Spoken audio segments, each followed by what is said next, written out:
Hey, it says we're supposed to wait a little while, but we're on. How's everybody doing out there? I hope y'all didn't get as much rain as I did at my house, because my God, I got washed out. The rain got in my bark chips and filled up my drains. And this morning I walked out here and had water in the floor all the way to the back of the shop and all the way into my office. What a mess. So anyway, that's what it's going to be. So we're going to get this thing started here. I'm going to wait and see if a few show up here. Give them just a minute. And we'll just fire this thing off and see what's happening with it. Hey, while I'm waiting, I might as well go ahead and, we always have to do this. So let's just bump before we start.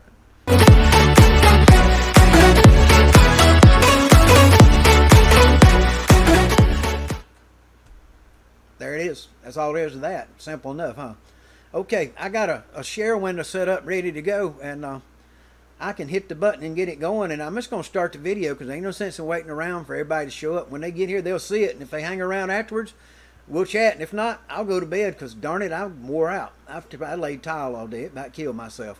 So, hey, let's just throw it up on there, let it get started. Anybody that joins in can catch up as it goes, so let's fire it off. See you then. Let's go.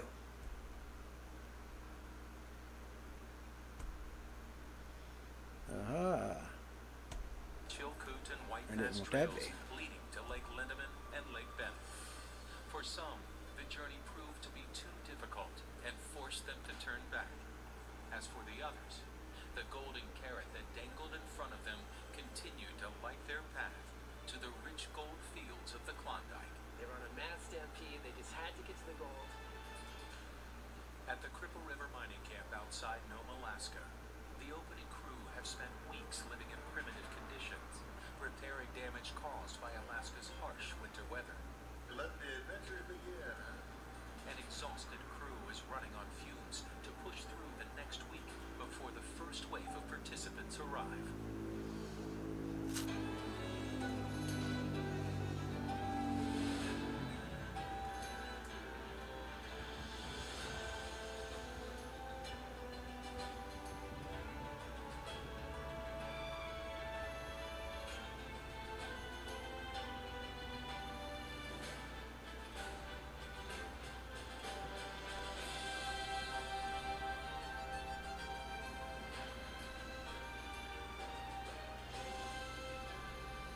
Uh-oh, sorry. Didn't mean to mess y'all up. Quit it. As the weeks progress leading up to the start of the Alaska Gold Expedition, crew members arrive almost daily. There you go, a little better. Arrivals is the camp chef, Chip Ewing. Her arrival has been anticipated for weeks. We're having a lot of new dishes this year because, people get sick of eating the same thing over. We're having fresh spinach. Oh, I know everybody likes fresh spinach, right? We're having a lot of new dishes, taco salads and so forth. And we got 3 new girls for the kitchen, which I'm really excited about because we need help in the kitchen.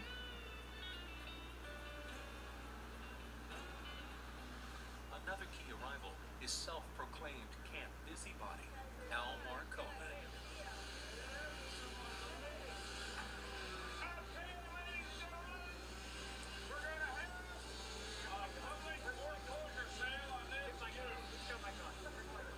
They used to call me the camp busybody because I always seem to know everybody's business.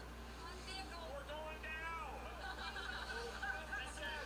That'd be my wife right there in the brown shirt, guys. A little bit later this year, I met her right there on one of them porches. there's one thing that I kind of like them against. That's called snow. I get off the airplane and I stick my head out and see if it's. If I don't see any white stuff, I get off the airplane. If not, I go back to Anchorage for a couple of days.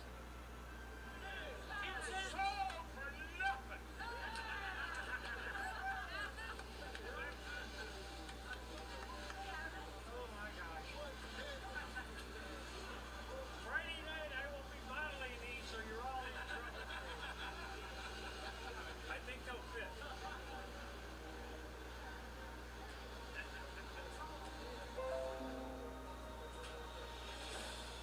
It isn't long after Chip unpacks her bags that she's preparing the first whole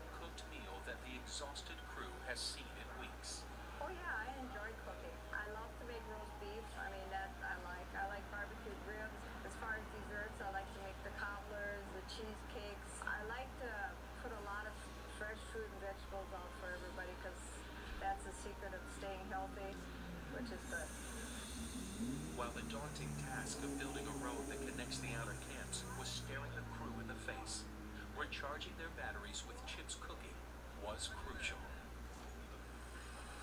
Now, they're ready to head to the back country and begin development.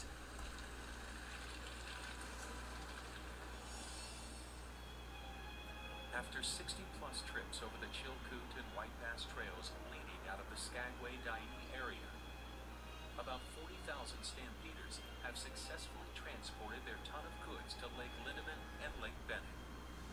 Bennett represents the Yukon River, the beginning of the water portion of the Stampeders' trip to Dawson. Cool, JP. Thank you for coming in, brother. 100,000 people started out.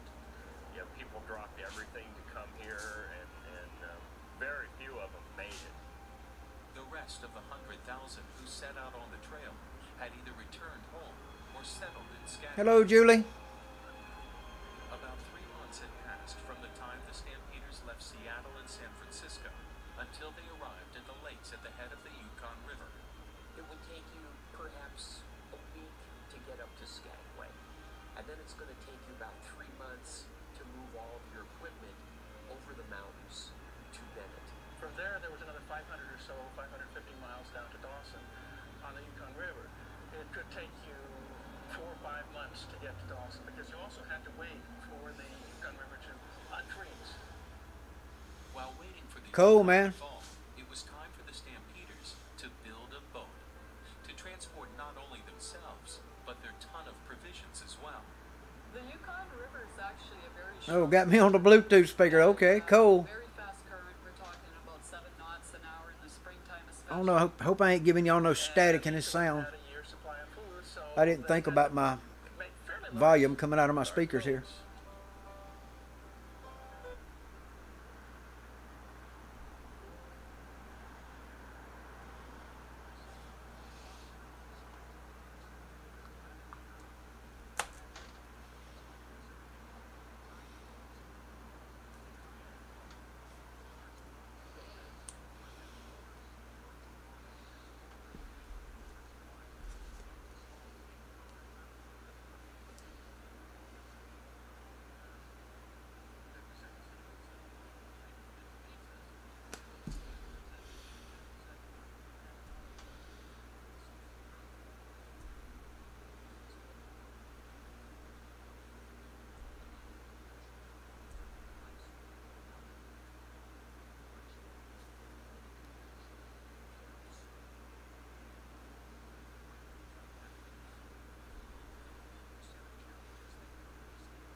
boats. The most visible remnants of the Stampeders having been on the Chilkoot Trail. Bennett was at its peak, estimated somewhere Okay, in the to get area your of sound back. 50,000 people.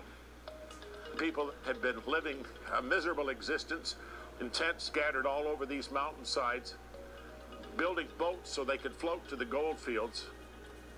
Many of the Stampeders had absolutely zero carpentry skills. Whipsawing planks of wood to ultimately build a floating craft was completely foreign to them.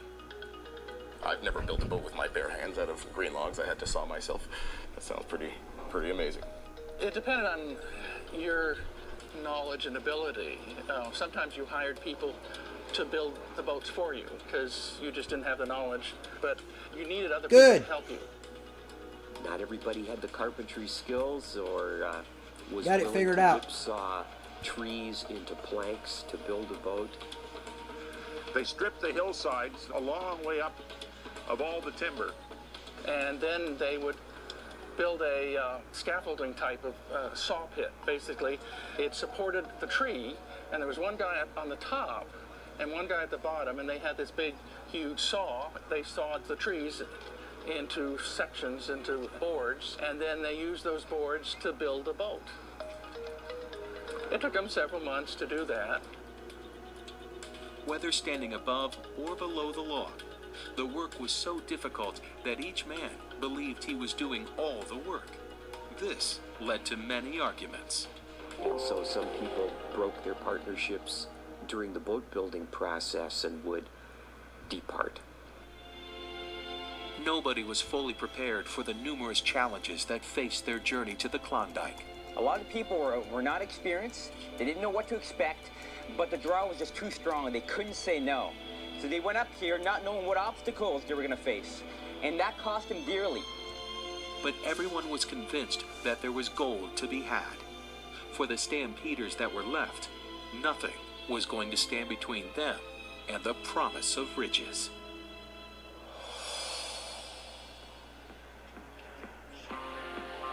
Blake Harmon, along with a few others, have spent years sampling new areas to prospect on the Cripple River's property outside Nome, Alaska. In knowing there is an abundance of gold to be found at Criosis, a road must be constructed to provide easier access to this remote location.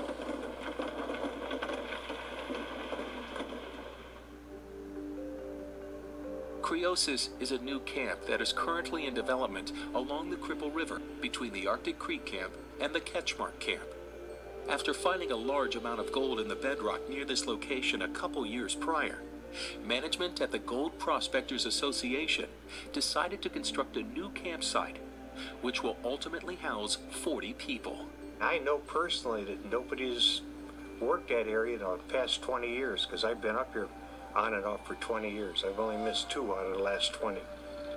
After breaking ground and building a chow hall, it was quickly learned that before any more construction could be completed, a gravel road must be laid down, making delivery of building materials more efficient. The biggest project that we've got going on is the expansion of our Criosis camp. 2 years ago, we built a chow hall and got the basic infrastructure set up out there, and we've been working for the last 2 years on getting a gravel road out there so we can actually start to build hooches and accommodations for people to make that into a satellite camp.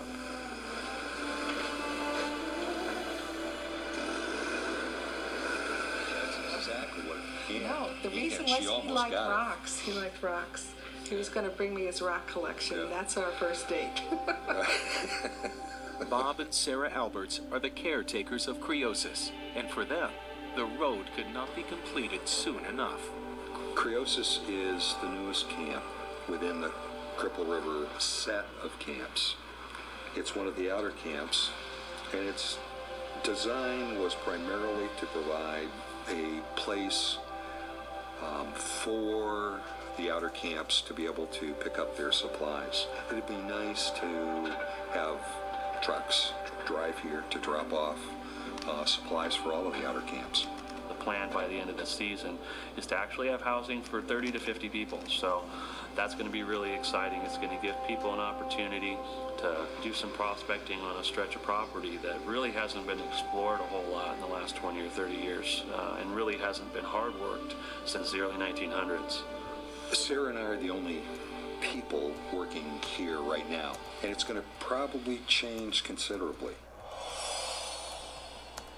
The crew members of the large-scale operation at Cripple River have fired up their gold trommel, not only to find gold, but to gather smaller rocks which they will use to build the new road.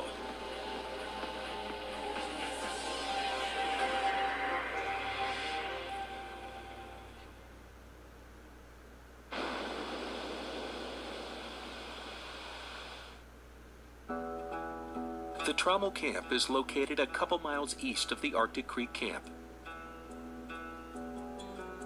For years, the trommel operation has been processing material from this location and has been successful in its finds.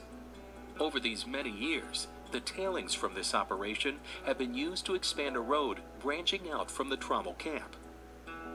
If you're going to run 30, 40 people like they're talking about, you can't haul everything in there that they need on bikes.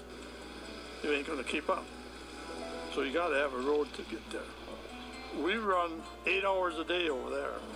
Everything we make material-wise, big rock, small rock, that all comes out and built on these roads.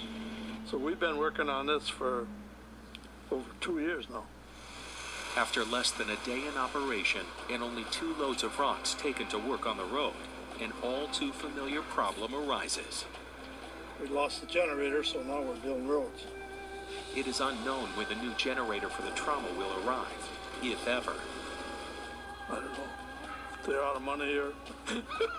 Well, people say you can make roads right now, but you can't. Not on Thunder. You have a problem with it sinking in. You can't dump anything. You got to know where to put it even. They should have told us a couple of years ago that they were going to do this and want it then all done. They kind of got the cart ahead of the horse. The main camp has been waiting for weeks for their replacement, so the trauma crew must come up with an alternative for gathering road building materials. We were just lucky we hit a nice spot over here with a lot of good rock. The trauma crew gets lucky in finding a tremendous amount of rocks close to the road construction site, but they still have their work cut out for them, as hundreds of anxious miners await the opportunity to prospect the virgin ground. But we're going to get that road done, one way or the other. We're going to start running more hours.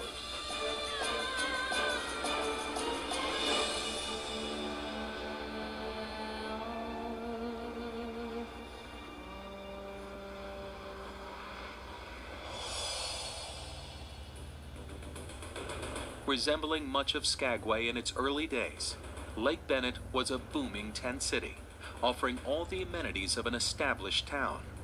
Bennett was a bustling gold rush town, like a lot of gold rush towns that happened through various gold rushes from San Francisco to Colorado. There was always that great hope that people had that they were starting something new and that it was going to be there a long time. It was reported by a scout of the Northwest Mounted Police that 778 boats were being built at Lake Lindeman, 850 at Lake Bennett, and another 198 at Carcross. Caribou Crossing, as it was formerly known, because of the large caribou herds that pass through this region. Within 3 weeks after this report, another 1,200 boats were built. Like worked-up thoroughbreds at the gate of the Kentucky Derby, the Stampeders were anxiously awaiting the spring thaw so they could begin the race to the Klondike. Some folks actually were pretty enterprising about it. They slitted their whole outfit as far down the river as they could, and once the ice broke, they just kept going. An armada of nearly 7,000 ships quickly swept through the glassy waters, chasing their dreams for riches. Lake Bennett immediately became the lonely place it once was only a few short months prior. Of course, afterwards, the city would become a ghost town. People would leave, they just came for whatever economic gold strike, and then they'd leave, and then the city would be left kind of like abandoned. It lasted really only 3 years until the train was completed to Bennett in 1899, which basically made Bennett and the Chilkoot Trail obsolete. Everything you see here that has grown back, naturally reforested itself since 1898. This is just Mother Nature working to reclaim a site that was really worked over 100 years plus ago. By 1902, except for the old log church on the hillside and a few other buildings, Bennett was virtually gone.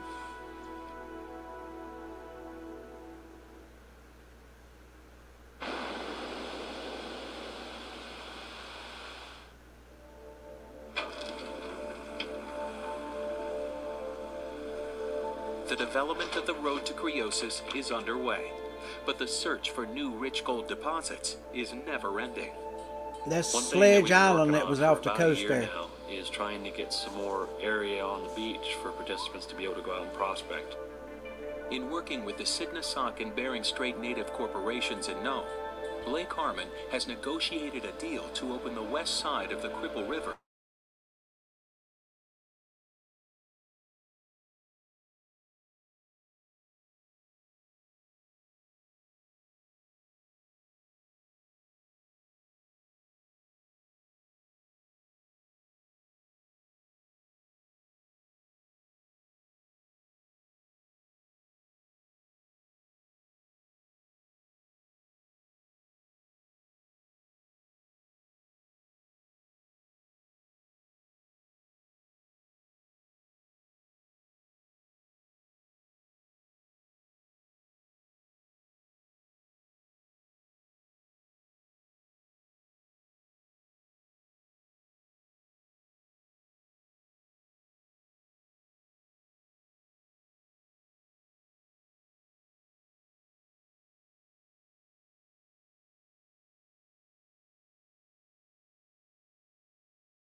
are well trained when they come up to camp, so they should be Sorry able to about find that.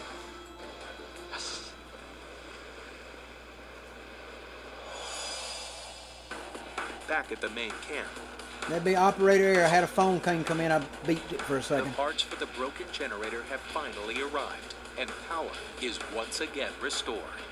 We were able to get it going in time for camp to get started, but those are the kind of unexpected things that happen up here that you have to be prepared for and be ready to deal with. We had a backup, so it took us a couple weeks to get another one, and we finally got it wired in, and we've been running it, and it's been running real well since. We got lucky.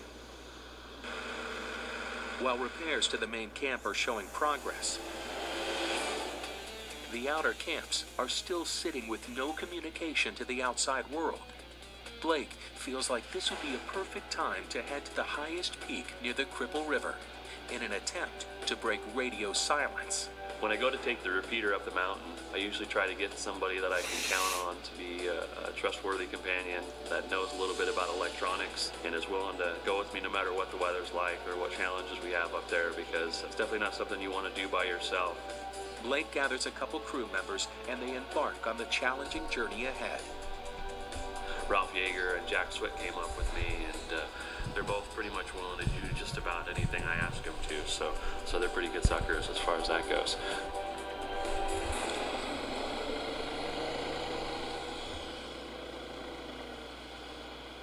Still to come on Alaskan. The crew encounter a problem with the camp's most popular piece of prospecting equipment, while Blake Harmon is off the grid trying to solve the camp's communication problems. The Stampeders may feel like it's smooth sailing from Lake Bennett to the goldfields as they unexpectedly approach the most dangerous leg of their journey. To continue learning about the struggles the Stampeders faced, as well as exclusive content from today's Alaska Gold Expedition, visit AlaskanTheSeries.com.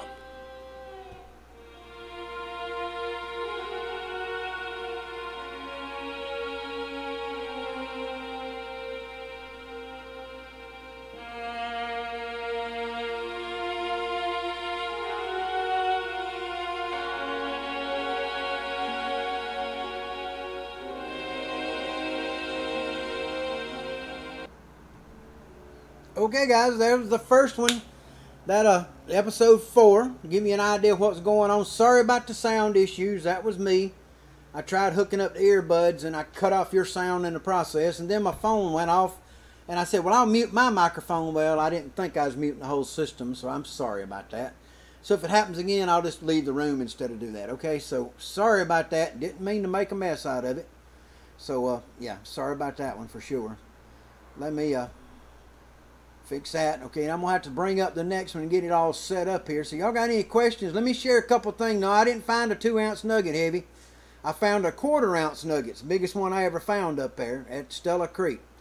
So, yeah, 100 years ago, that would have been something to see, wouldn't it, brother? You had to be a man, you know, to deal with that. Ain't no doubt about that. Go up there and live that way.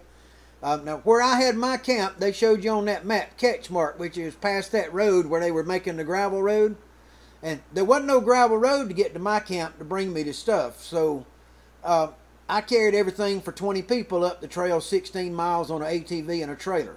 So just so you have, that's what I did when I was up there. And then they built the road and then they closed the camp down. So yeah, let's see if we can get another one ready to fire off. It's going to take me a second. Y'all keep an eye on here. Keep me out of trouble.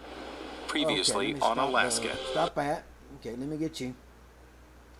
Let me get the old share button going here. This thing wouldn't let me load the video files today. I tried just like crazy like I did last time, and it just wouldn't let me do it. So I'm not sure why. But, you know, I'm going to throw it up on the stream. Then I'm going to go over here and hit the button, and I'm going to tell it to play it. And y'all just let's watch this thing, guys. Y'all ready? There is no sugarcoating what the Stampeders of the Klondike Gold Rush have suffered through while making their way from Seattle to the headwaters of the Yukon River. Around every turn, gonna get you to Skagway and on up there. Welcomed the ill-informed. So they went up here not knowing what obstacles they were going to face, and that cost them dearly. For the tens of thousands that have made it this far, it will be smooth sailing to the goldfields, or so they thought. The men and women following in the footsteps of the miners of long ago have had their work cut out for them, as they've come together to open a mining camp outside Nome, Alaska. the development of a road that will physically connect the outer camps has commenced. But we're going to get that road done, one way or the other. We're going to start running more hours. And it is now time to connect the camps via radio communication.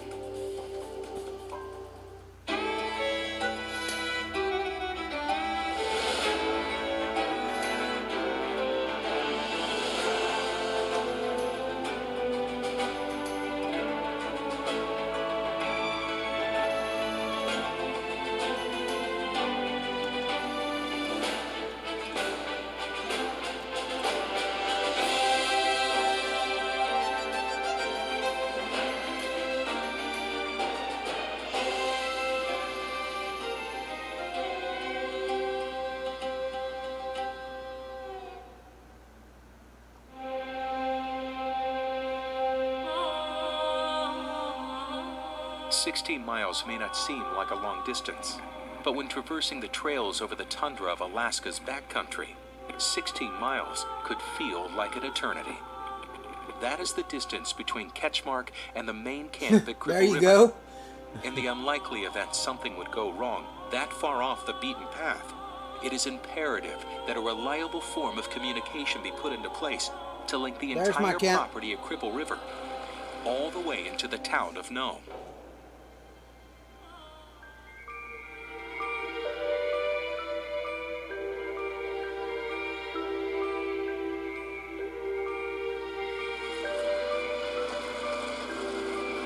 Now that's my buddy Jack Swick. Ralph I went Yeager back in has returned to camp 2012 with the and final he was container. laying on the ground and passed This away one on us, guys. possibly being the most Heart attack. important, as it contains the communication equipment. Ralph, The one on the Jack, right and there. Rizzo must discard of an old corroded container to make room for the new one.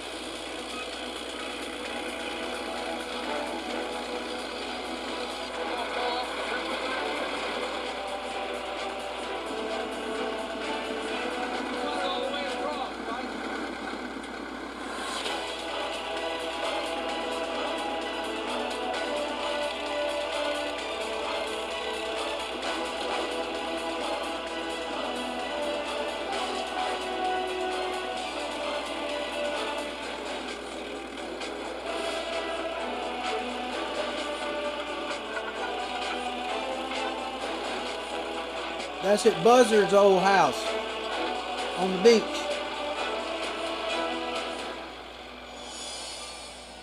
Meanwhile, back at the main camp, the supply crew have encountered a problem with the most popular piece of prospecting equipment. The camp purchased new motors that pump seawater from the foot valves into the beach boxes. While piecing the first one together, they realized the PVC fitting connecting the foot valve to the motor was the wrong size. When you're building something new, you're always going to run into kinks. I don't care how well it's engineered. It works fine on paper, but in the real world it don't work. You got to make adjustments to make it work. If not for the golden sands of Nome, Alaska, the city would not exist today. Working these sands is the reason most people participate in the Alaska Gold Now that Expedition. old wooden box done a better job than the Keene box Only any day. days away from the participants' arrival, it's a last-minute scramble to find a solution to the new problem. And the supply crew realizes that the foot valves must be fixed.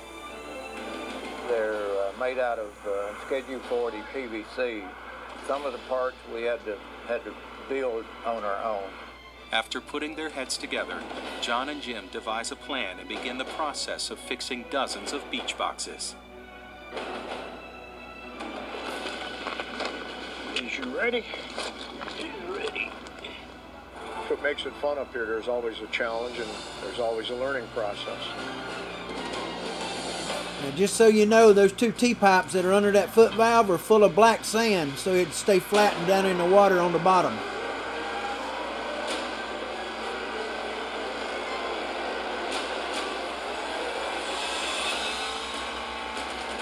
And that thing was a little beast with a big old little bitty motor.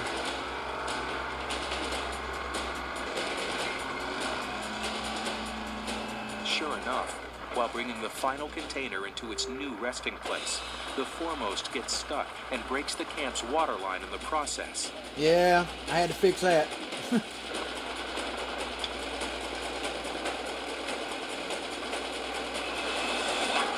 Not when and if the weather will shift. The team must hurry and finish dropping the container so they can remove its contents and begin the journey to one of Nome's highest peaks in an attempt to break the camp's radio silence.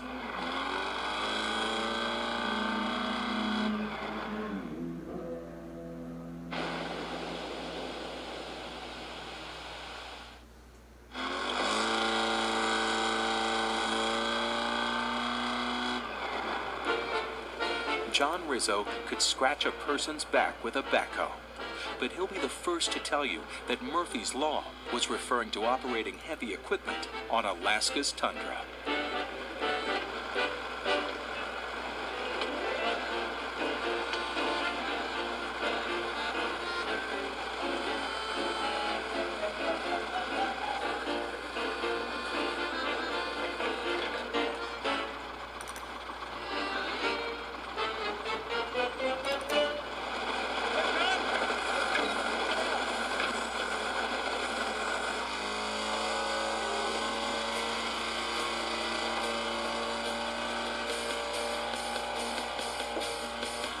Rev her up!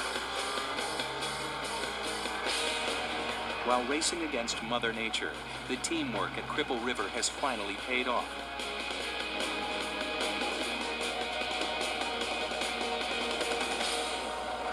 The last container is resting comfortably on the shore of the Bering Sea. That's Sledge Island. Well, is it that time? That time. Let's do it.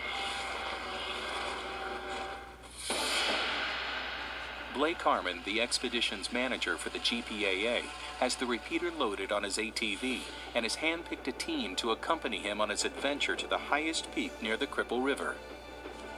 Being so far out of town and having so many remote locations within the property that are really hard to stay in touch with, communications is just a really important thing. Blake knows there are a lot of repairs still going on at camp, a lot of which that could require his immediate attention. But he is forced to take advantage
a crucial role in the expedition's successful operation.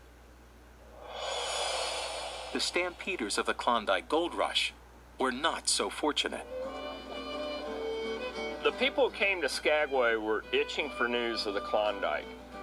Many publication companies of the late 1800s sent journalists up north to report on the Klondike Gold Rush.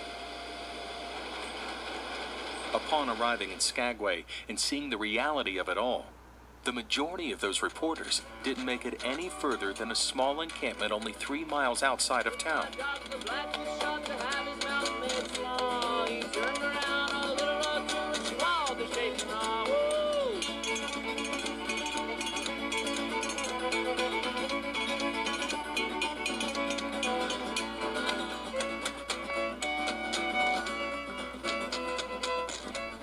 A lot of journalism going on back then wasn't really accurate and not necessarily as accountable as journalism is today. There's a great story about this little town that got its name called Liarsville. Hello, Mr. Partridge. All the journalists hung out, right?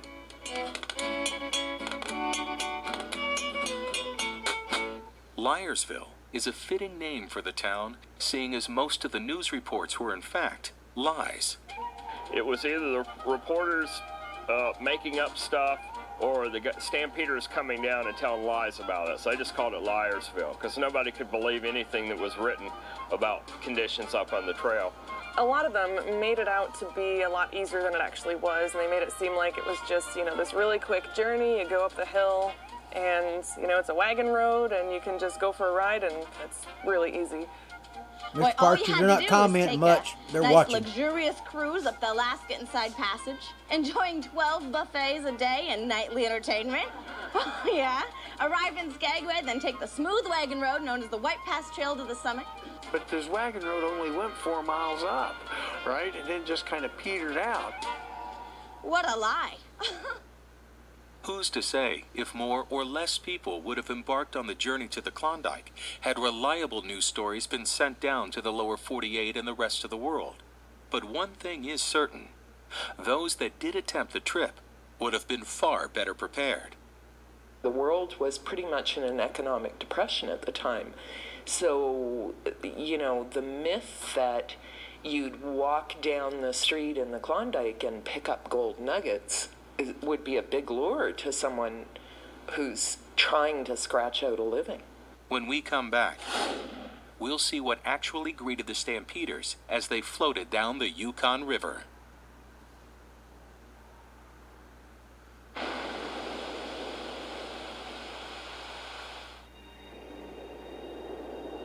Sharp, jagged rocks line the path to the future site of the repeater, so the three must be very cautious on their trek.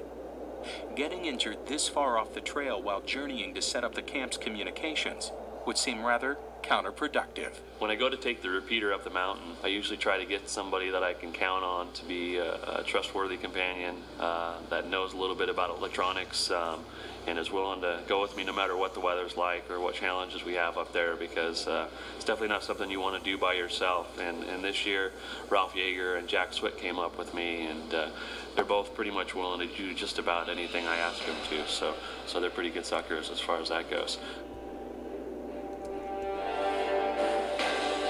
The team has successfully scaled the mountainside and have reached the summit. The view from the mountain's peak is spectacular. They can see for miles in every direction.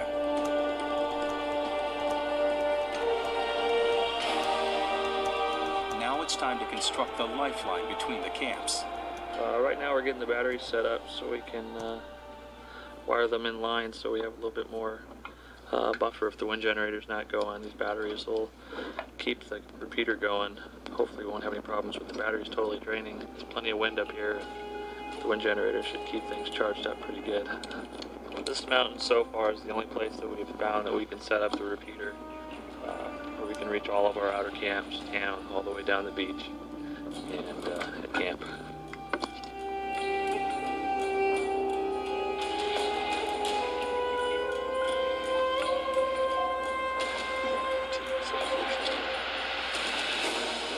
Let's talk to town, let's talk to all the outer camps and keep everybody in the loop with what's going on. So when I'm here, it's like completing a circuit.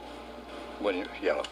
If there's any bad weather, we can just know if there's any flooding or any damage or anything like that. Well, we did it right so far.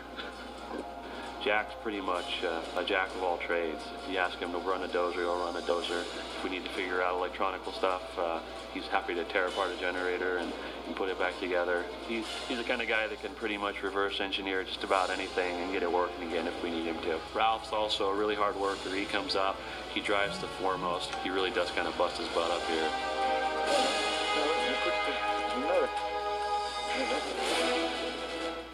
Without that repeater being up, we're kind of stuck in a rough position.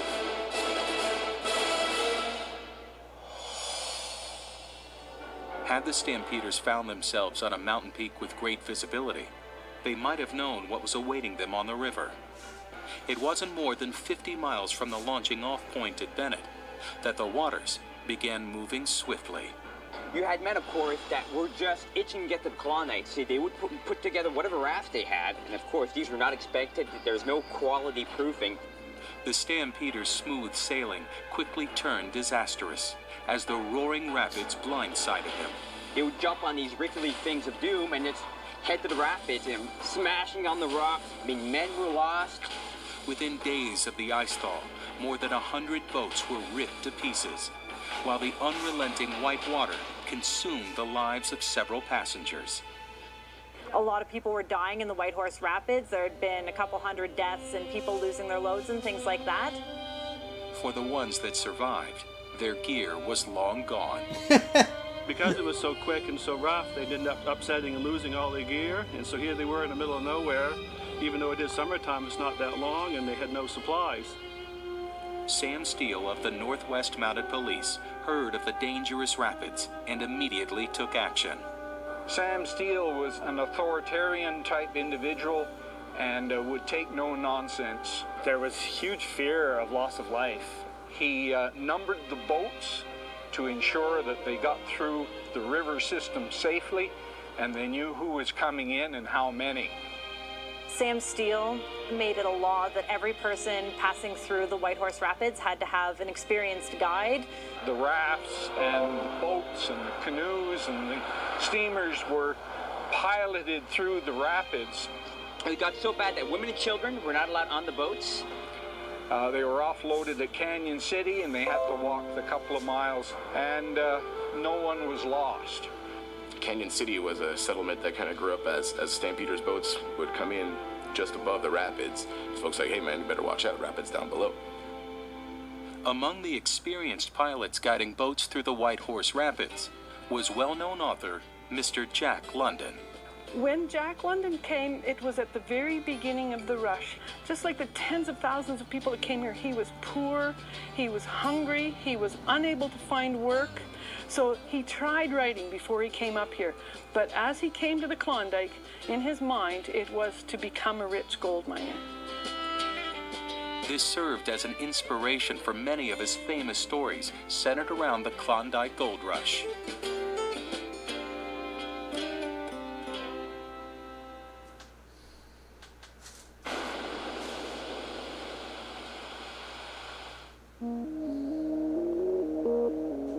Well, they had endless challenges. One enterprising fellow actually made himself a little tramway to bring the boats around, and you paid for the privilege. And the man was quite clever. He took trees and cut them down, took all the branches off of it, and he had wheels that were the same shape as the tree itself, and he just made a cart and used horses to tow it into town. The simple yet effective design of the tram system was responsible for saving many lives. The Whitehorse and Miles Canyon Rapids were nothing to be trifled with, and the tram system allowed people the opportunity to bypass this dangerous speed bump on their quest. He would charge 3 cents a pound or $15 for an entire boatload to bring your stuff around. It was all about very wisely spending what you had. Your bankroll was very precious. So groups of men working together, of course, would debate, should we take the risk? So you had man versus nature. It was just a very, very, very difficult environment.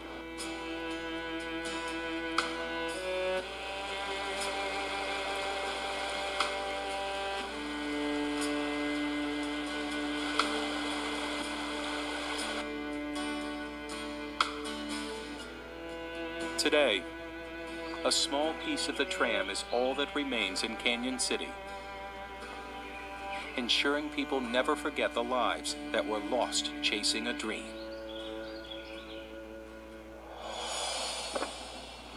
Beautiful day, huh? Blake, Ralph, and Jack have spent hours at the top of the mountain working on the repeater and feel like they're getting close to establishing a solid line of communication between all of the camps on the Cripple River property. Uh-oh. Hey, Jack. This is double tubed. Get out of there.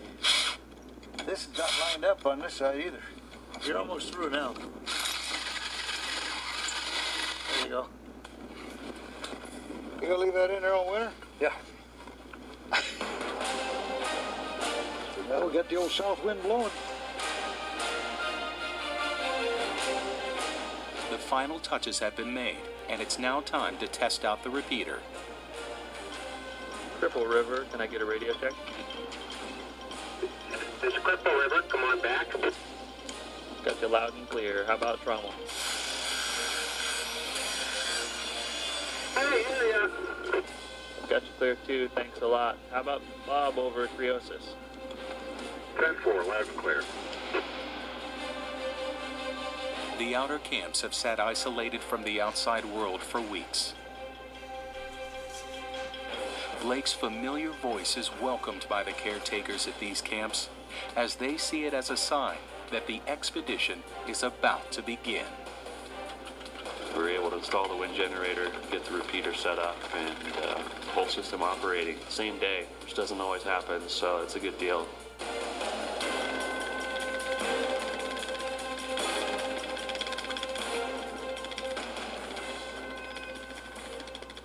Still to come on Alaskan. After countless hours of preparations, the Cripple River mining camp has been transformed from a winter ghost town to a prospector's paradise. The property will soon be graced by the presence of hundreds of eager prospectors following in the footsteps of the stampeders of long ago, whose journey to the Klondike is almost complete. For more info on this and future episodes of Alaskan, visit AlaskanTheSeries.com.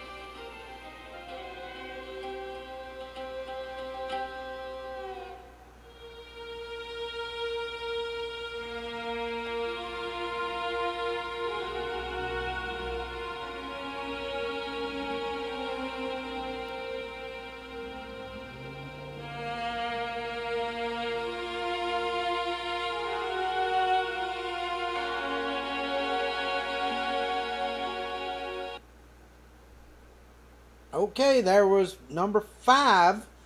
Yep, we got one more coming up, guys. Anybody got any questions you want to ask before I set the other one to running and all that good stuff? So just go ahead and let me know while I clean this up and get it all ready for the next one. If you got any questions there, put them up. I appreciate Julie and David and Benzo and JP and the Partridges and everybody for heavy metal. Appreciate you coming by. JP asked a while ago where heavy metal was, and I told him I didn't know. He wasn't my brother. Y'all do remember that song, you know, he ain't heavy, he's my brother. I hope y'all ain't too young not to know that. So anyway, I was trying to be funny about that song. So anyway, y'all check it out. Let me get this thing fired up and let's get the next one going, because we don't want to be here all night, and then you know, we'll just get it moving. So let's see if I can fire it up, and previously on fix that, and then I got to do this, and it's just a little bit of stuff you have to do it. I haven't got it all figured out yet, so I tried my best to share the file, and it just wouldn't do it. So today was not that day. So let's play. Alaskan. Over 500 miles north of Anchorage lies a 2,200-acre gold mining camp just outside of Nome, Alaska.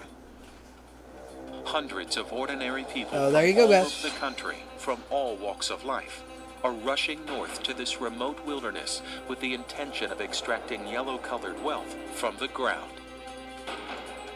In mere days, this eager mass of gold mining participants are set to arrive, calling the Cripple River Mining Camp their summer home.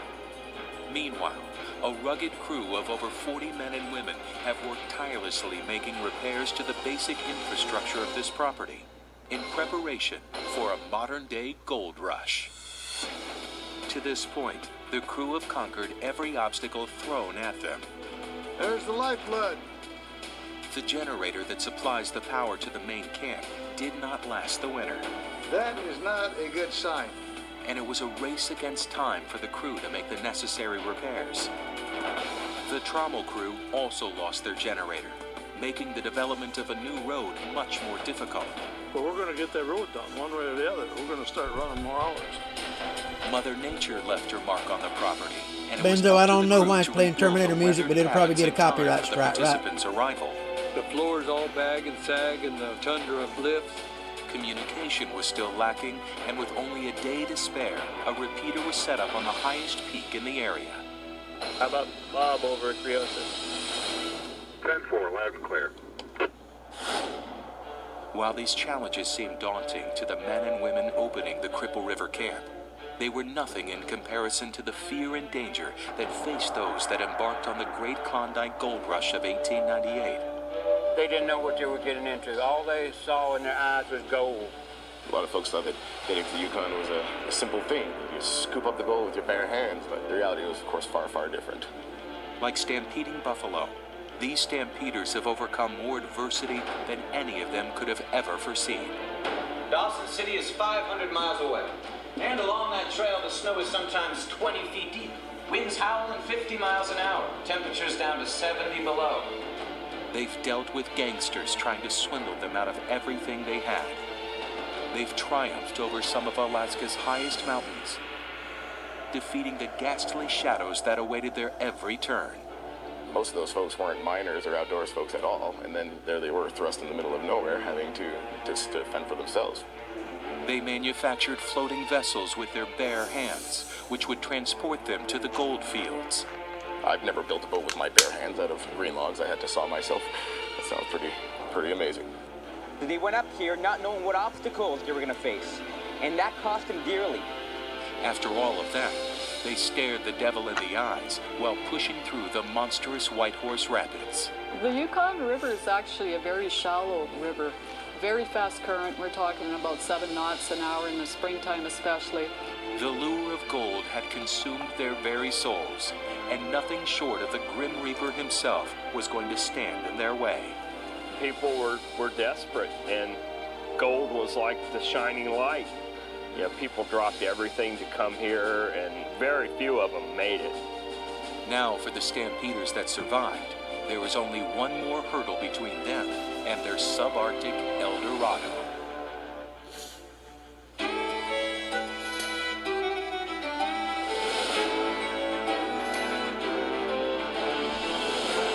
Hey, thank everybody for joining me. Let's check out this section. It's going to be good. Next section is number 6. Let's enjoy.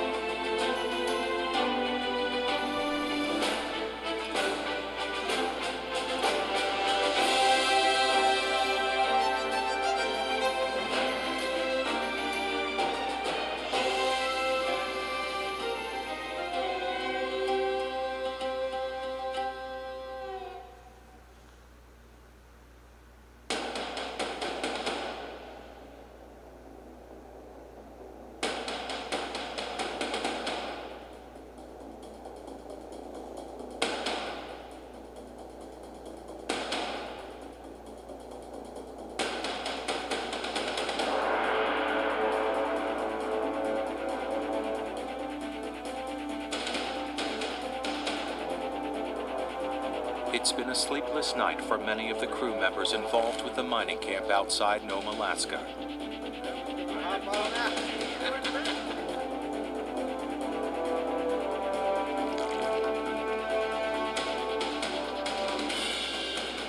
The moment they've spent weeks preparing for has finally arrived as they set their sights skyward in anticipation for the first wave of eager miners en route to the Arctic.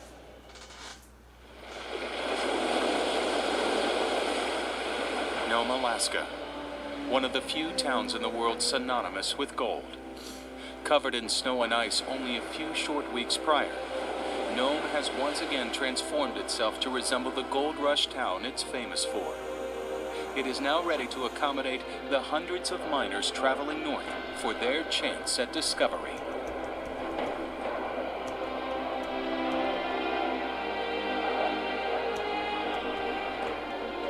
As the participants of the Alaska Gold Expedition step off the airplane, they quickly realize their longing-for adventure has finally arrived. Hey, Bob. You're here. Doing fine, Robert. How you doing, buddy? Good, good. Yeah, made it.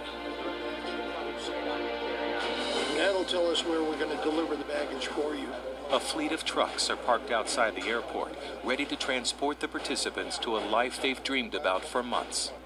Enthusiasm is written all over their faces, as they couldn't be more ready to begin hunting for the elusive metal they've traveled so far to find. Big Bob, Little Bob, and Little John pack the participants and their luggage into the trucks and prepare to embark down the golden beach of Nome. For some, this will be the first time ever making this journey, and the experience is like no other. Okay, seatbelts on.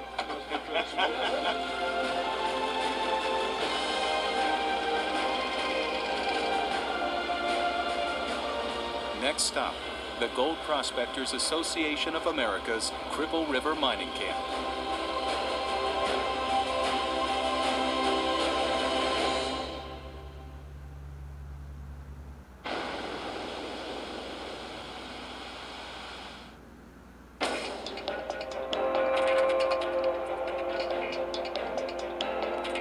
After the distressing surprise of the White Horse Rapids, the men and women on the trail to the Klondike were no longer going to assume the worst was behind them. A wise decision as they approached the final obstacle only 200 miles outside of Dawson. The Five Finger Rapids are further up the Yukon River, and it was the last piece of really treacherous water between here and Dawson. Much like the rapids near Whitehorse, the Five Finger Rapids greeted the Stampeders with a vengeance. There's 4 big rocks right in the middle of the river, and the channels are quite narrow. And of course, more rivers join in with the Yukon and make the current run harder and harder. So by the time they get there, it's really moving quite along. There were 5 different ways to pass through the jagged rocks, only one of which was even remotely safe. Apparently the right side is the good one. I'll bet they didn't know on the first try, though. The entire quest from Seattle to this point on the Yukon River separated the men from the boys. Only the valiant remained, and while still on high alert, it was smooth sailing from this point on. But after that, it's actually not so bad. They say that was the most pleasant part of the trip. Every man, woman, and child sailing to the Klondike had different expectations for when they arrived. They had been through a real arduous trip. And, you know, it wasn't just the Chilkoot Trail. They were going through White Horse Rapids, Five Finger Rapids, again contending with the river conditions and whatnot and the cold.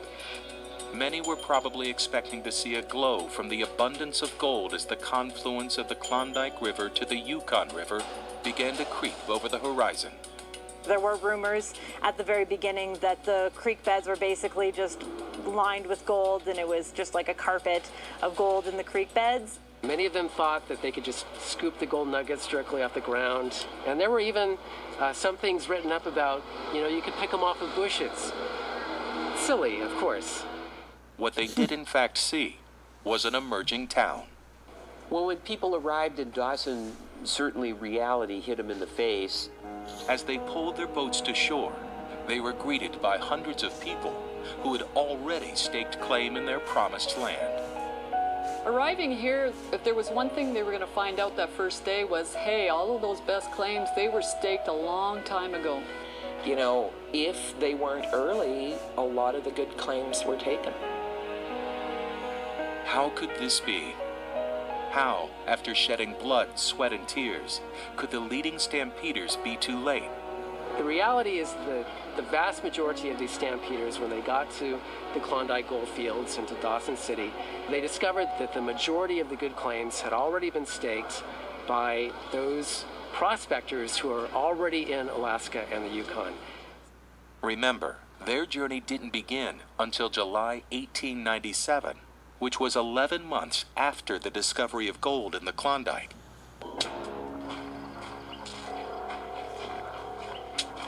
On August 16, 1896, an American prospector by the name of George Carmack, his wife Kate Carmack, her brother Skookum Jim, and their nephew Dawson Charlie discovered huge quantities of gold on one of the Klondike's tributaries.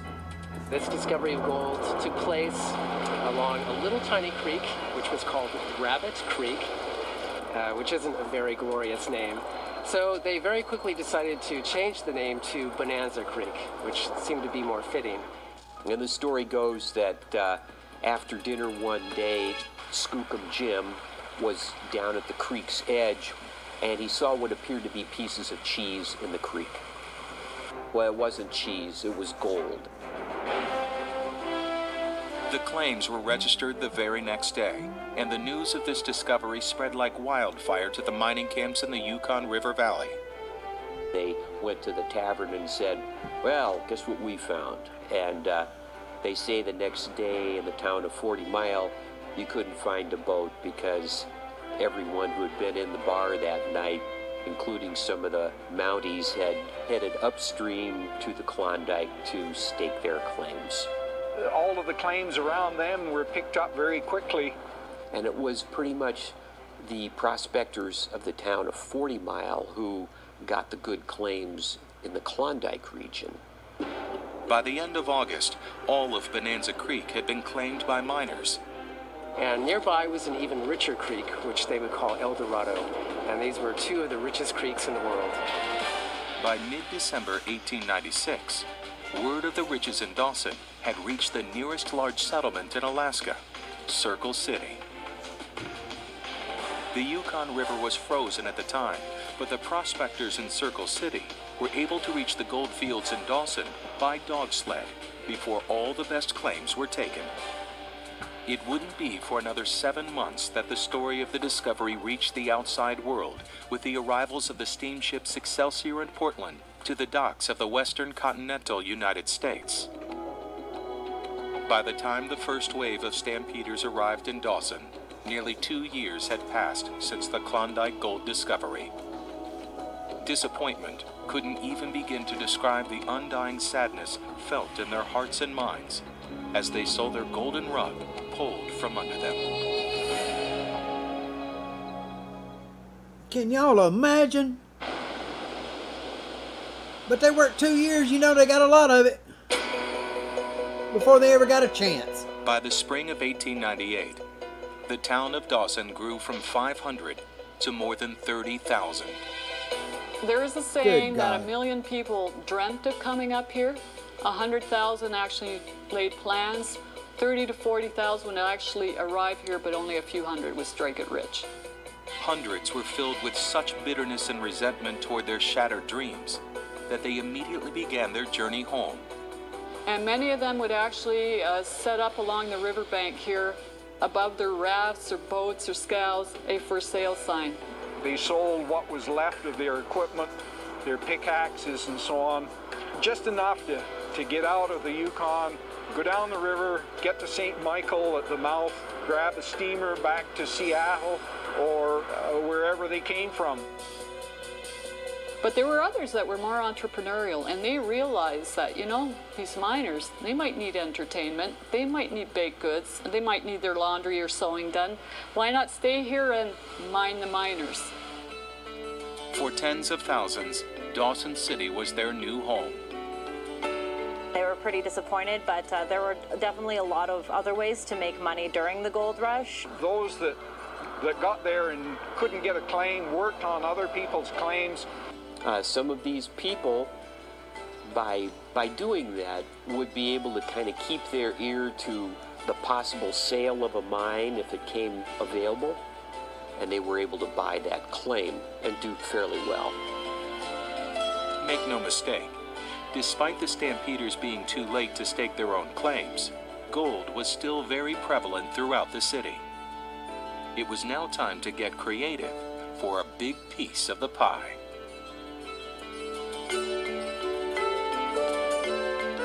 It wasn't long before the feeling of disappointment turned into a feeling of determination. The booming Dawson City was nothing these brave men and women haven't seen before. They've defeated Seattle, Skagway, Bennett, Canyon City, and although the game has changed, they were now ready to take on the final chapter, the Klondike.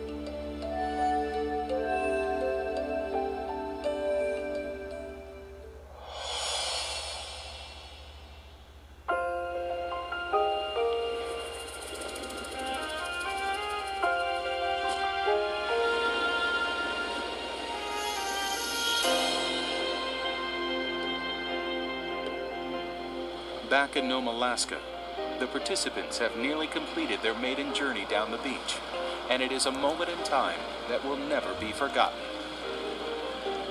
As far as participants go this year, it's pretty exciting. We've made some changes over the last couple of years, and it seems to have gotten a pretty positive response from people. And this year we have almost 70% more people coming up to camp than we did last year. People are enjoying themselves up here, and we're really excited to have a good season with probably one of the largest crowds we've had in a decade. Should be a really good year. You know, it's always a great time when they show up. You know, It's kind of like the end of the beginning. We're ending all the work, the preparation, and now we're getting ready for the people to come up here, and we just love having them up here. And the more we can do to help them and instill the beauty and love of this place on it is great. And Miss Partridge, we drove them across the river. Marcy Hennard is the head of the transportation crew, and she is given the pleasure of being the first to greet the participants as they arrive at the camp. It's fun because I get to meet all the people and visit with them and find out where they're from and just kind of get to know them a little bit more than I would in another department. John, Martha, how are you? I'm doing fine. You've been here before? Yes, ma'am. I thought you looked familiar. Come in here and there's coffee, snacks. Exactly. We'll give you a short version of the do's and don'ts. We are home, baby. That's right. Let's go do it. It's been a long Home time. for the summer. That's right.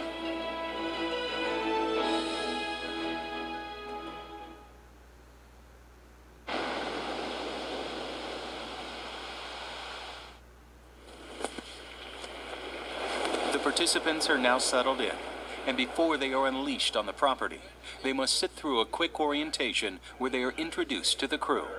And to the republic for which it stands, one nation, under God, indivisible, with liberty and justice for all. I'm going to start right out. I'm going to start with our camp medic, Ron McKee. Dr. Ron McKee and his wife Carol are the camp medics. Their facility is fully stocked with all the amenities one would expect from their local physician. The camp also has an ATV doctor, Harvey Comer. We're down there to fix your sick donkey. We don't like to see you come down there, but if you do, we'll try to take care of it for you. Remember, they're donkeys, not racehorses. Kevin Hoagland is a metal detecting professional. A lot of the stuff that you've learned in the lower 48 you can kind of throw out the window because it really doesn't matter up here. It's a completely different world. He has made himself available to conduct nugget hunting outings and answer any questions the participants have regarding their detectors. Nobody really has any idea what to expect when they come to Alaska. My very first trip to Alaska, I had no idea what to expect. Hope you guys have a great time this week, and if you need anything, I'm here for you, Al's here for you, and anybody with a white name badge is here for you, so have a great week. Seconds after the meeting concludes, the camp is empty and the rush is on. While participants scatter every which way, the most popular destination is the Golden Beach. First time I got here, I got out of the truck, I took a shovel and a pan, scooped up a little bit of the sand, went down to the ocean, panned it, and there was gold in a pan. I said, I'm coming back. Jackson can call the River Bottom boys. There's two boys over there, Richard and I. I'd rather spend time anywhere here than 29 Palms, California, because it was 112 degrees when I left. We got a mountain of gravel we got to move. This is the layer that we're in right now. It's pretty good. There's a little bit of color in there just by looking, so that's good. My responsibility is to make sure that there's gold on all the claims for the participants when they come in. We need to make sure that all the equipment is on the beach, so when they come, they don't have to set it up. We've got it pretty well set up for them. When they're finding gold, they're happy. When they're happy, I'm happy. I'm loving every minute of it. Oh man, isn't it great? It's amazing. I watch people jump out of the trucks, go through quick orientation, and they're out on the beach with their gold pans. It's 1901.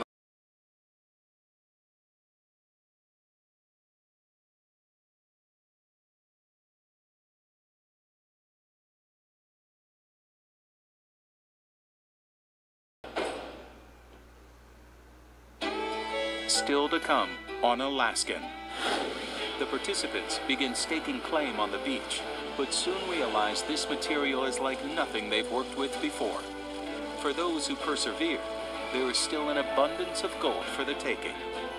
The miners in the Klondike are running into a similar learning curve as they reach permafrost. For more info on this and future episodes of Alaskan, visit AlaskanTheSeries.com.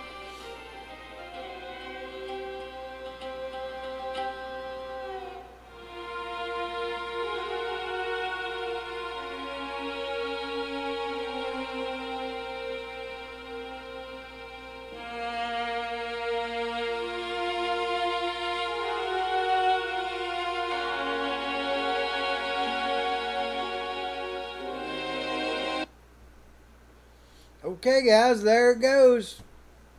3 at one time. How about that? So hope y'all enjoyed that. I'll key up some more next Friday night if y'all want to join me for them. Man, it's been a busy week around here. Let me ask a couple of questions that I've seen on here right quick before people run away and don't get them answered, okay? Mama Partridge, we kept little 2-step or 3-step ladders in every truck with a little rope tied to it. So you could everybody get in the truck and then you pull the ladder up on a rope so everybody could get in. So that's how that works. And Heavy Meadow, you was talking about the cheese. Okay, let me explain this. Buzzard Massey was a really good buddy of mine. In 1993, I spent 2 weeks in the Motherlode with him. And he told me about the time they found all the gold, that they found the 860 ounces, which they used to start the Outdoor Channel and the GPAA with. So let me explain what they did if you want to hear about it. Does anybody want to hear about this story? Might as well, since I'm sitting here before I head off to bed, I might as well share this. They thought about all us folk, because I'm short too, Miss Partridge. I'm 5'7". So, but yeah, if y'all want to hear that, I'll tell you about how George and them found all that gold in the hole.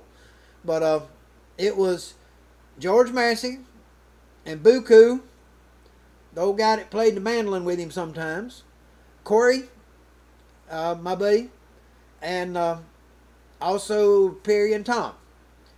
And they were working up in the Stanislaus, an Italian bar area, right above the camp, and at the Motherlode claim, or right above it. And they found this place where the water come over a fall and it fell into a hole.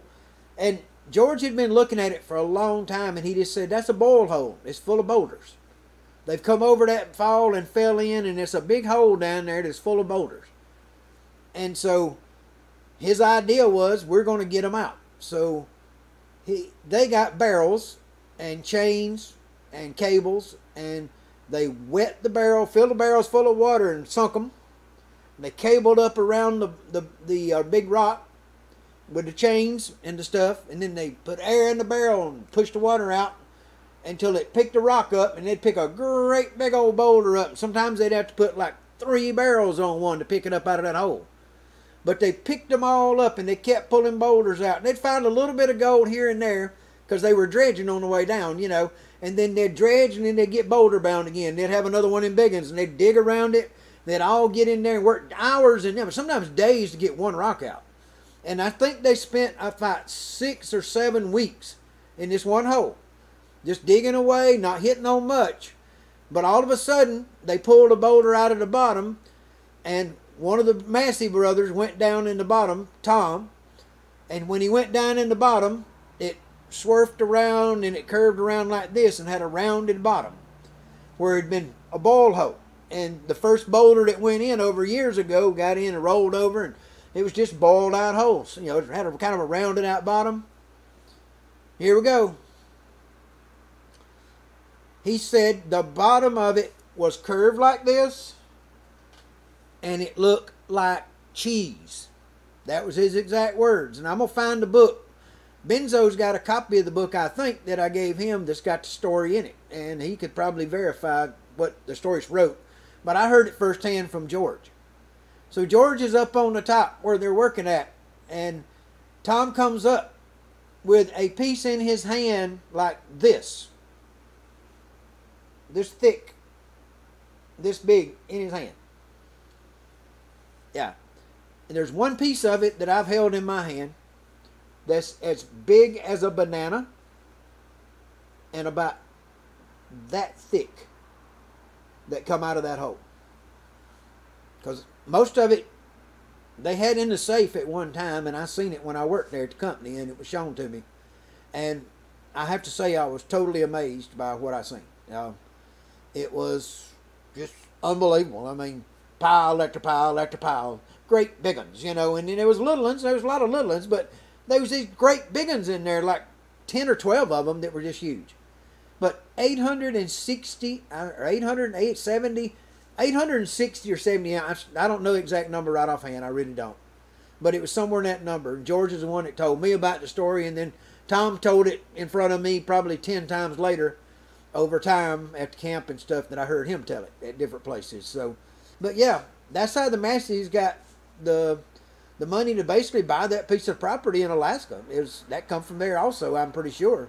That money was used for that after the Outdoor Channel got going. So, yep, that's what happened with that.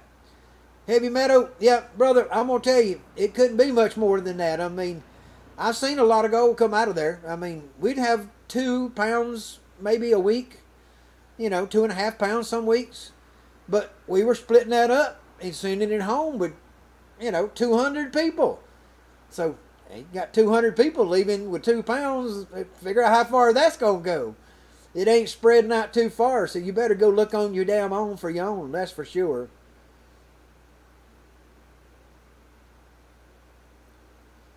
Well, if you're in the right territory where there is gold, then those holes could be really good. That's for sure. So, yeah, I'm going to one of the LNMA camps first day I get a day off. I understand the beaver dam washed out and the bedrock's exposed, and I got to go check it out. So, we're going to go see about that. Y'all tell me what you think about my decor I got going here. I got my little, the video right there and my light behind it, and I got my logo over there on that. And I just got the guitars and the safe up there like it's got something in it, but it's empty. Y'all know how that works. I wish they had something in it. But hey guys, anybody want to come on? I'll put a link out if anybody wants to drop in here. Give me a second and I'll drop one out. And we can do that.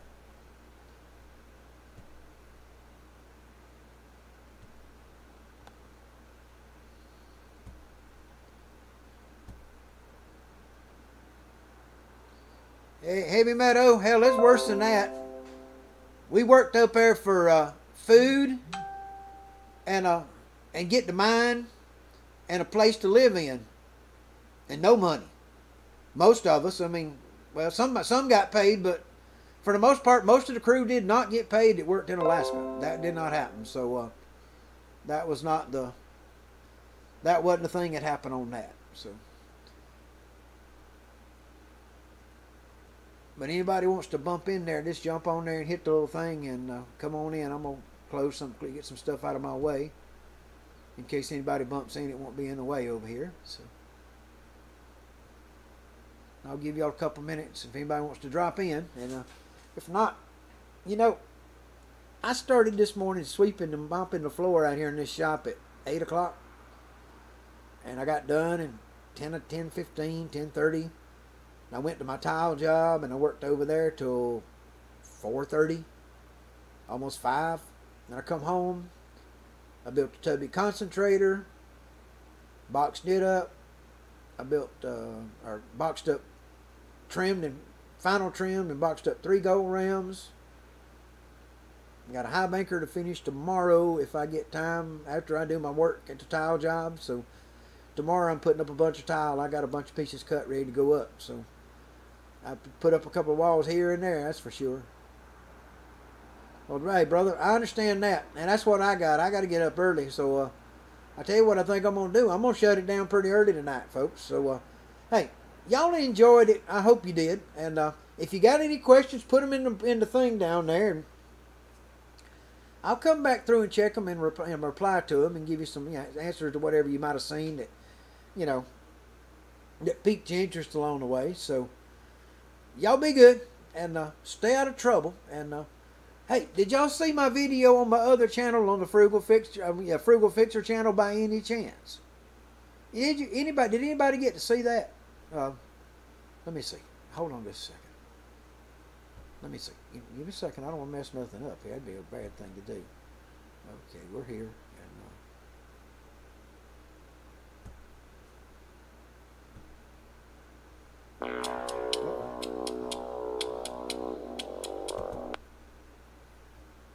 Spike, Frugal Fixer here.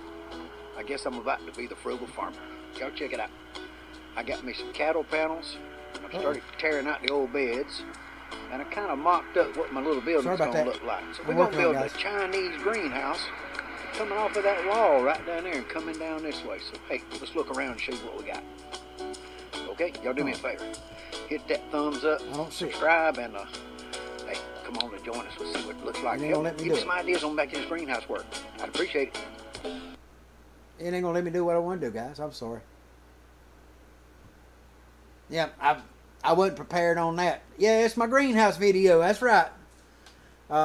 yeah, I figured, yeah, I made the one on the invention. Yeah, I did do that one. And then I done the greenhouse one. I'm starting to get a few more things on the Frugal Fixer channel, and I've been, you know, I do those fixer videos, and I do tech videos, and do 3D printing and CNC and guitars and all that. So I keep all that to that channel. So yeah, I'm gonna kind of keep that channel going that direction, and it's gonna probably get a lot into the greenhouse. I see a lot of that coming to that channel. I really do. So I'm gonna kind of keep it in a niche. You know, this will be this niche, and that'll be that one. So you know how it works. So hey, guys, be good, because you know it just, hey, that's the way it works. So yeah, hey, everybody be good. We'll see y'all the next time. I think JP's trying to come in, but I done said I was going to bed, and I'm going to bed, guys. Y'all be good. Later, JP. We'll catch you next time, brother. I'm off to bed. I just can't take it. I'm just wore out. So, see you guys. Later.